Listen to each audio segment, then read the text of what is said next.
These latest headlines from ABC15 are sponsored by Lerner and Rowe Injury Attorneys. One call, that's all. Hello, I'm Megan Thompson with your top stories right now from ABC15 Arizona. In ABC15, we are on verdict watch for Lorie Del Trial's Arizona trial.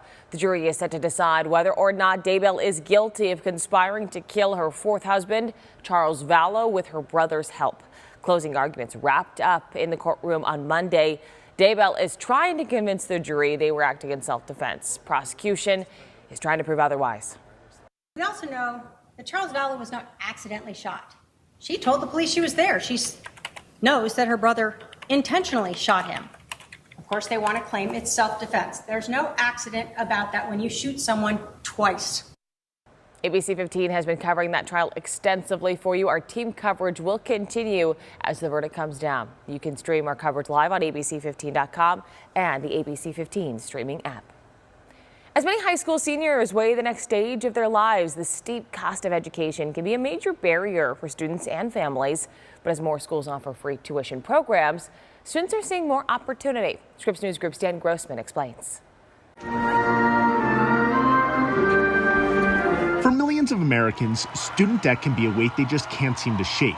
But a growing number of states and schools are offering free college programs to ease an average cost of $17,000 for a four-year degree at a state school and more than $50,000 at a private nonprofit school.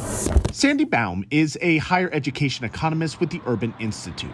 She says when considering cost, it's more important to look at financial aid offers than it is to look at a degree's price tag. One thing that few people know is that it has long been true that many low and moderate income students have their tuition and fees covered by financial aid. In March, Harvard University announced it was upping its income cap for free tuition, making the college completely free for any family making less than $100,000 a year and tuition free for families making less than $200,000 a year.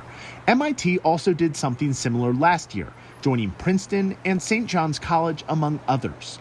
According to Harvard, the move allows 86% of U.S. families to qualify for its financial aid. It could be cheaper for you to go to an expensive private college than to go to your local community college because the expensive private college really helps you pay all your bills. But you have to know that. Outside of the Ivies, where you live can also make a difference. At least 7 states offer free four-year college programs, and others have state grant programs.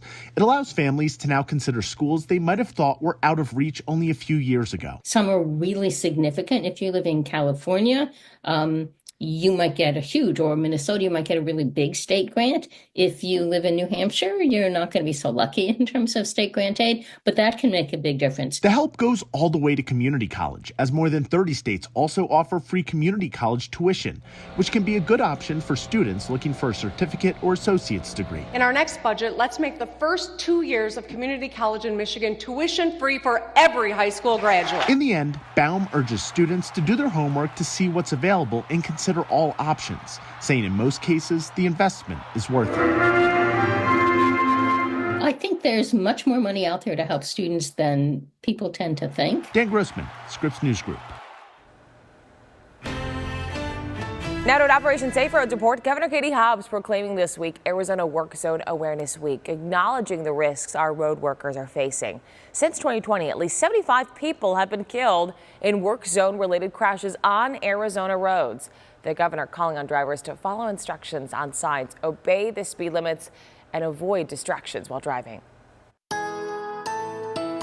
With your most accurate forecast on this Tuesday, I'm meteorologist Jorge Torres. Expect a similar forecast today compared to yesterday. Expect a little more sunshine, though, compared to Monday, though. Starting off with temperatures around 70 degrees at 8 a.m., heating up to 85 at noon. A comfortable forecast for the afternoon with that high of 93, which is running several degrees above normal for this time of year, but not extremely hot for mid-April, so we'll take that. Northern Arizona, high staying in the mid-60s, and Flagstaff lower 70s along the rim toward Heber and Show Low, mid-70s in Payson, and 80s from Gila County there in Globe to Safford, and close to 90 as you head down to Tucson. And for the next 3 days in the valley, high staying in the lower 90s. Some light breezes tomorrow, but other than that, a pleasant next several days anticipated. Here's your 7-day forecast. High staying in the lower 90s through Friday in the metro. 80s for the weekend. In the high country, we'll keep those highs in the 60s in Flagstaff through at least Friday with lows in the 30s. Then cooler by the weekend with highs in the 50s. For the latest headlines, weather, and traffic, head on over to ABC15.com, or you can download that free ABC15 mobile app. These latest headlines from ABC15 are sponsored by Lerner and Rowe Injury Attorneys. One call, that's all.